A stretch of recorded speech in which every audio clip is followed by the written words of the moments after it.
My dear daughters and sons, I am sorry, for we have failed to show you how precious you just are.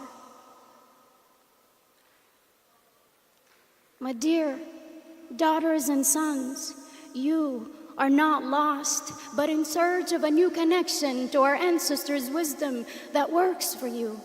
And you are not forsaken, for many years ago I have picked up rocks to chase away the enemy because I knew precious being like you was coming.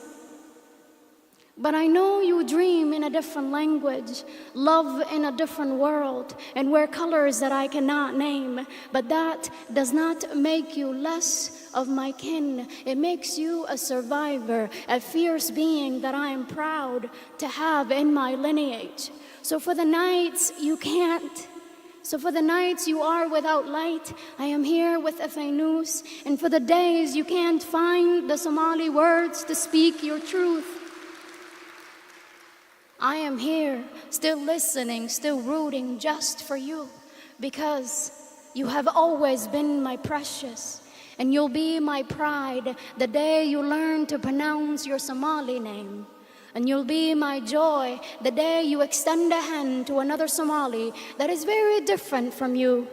And you'll be my beating heart the day you bring peace in all the places that our ancestors have called home once.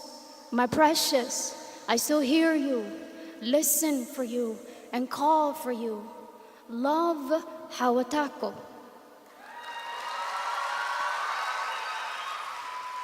Waku makla haye, waku sherandona, ikala yo isheke, ikala yo.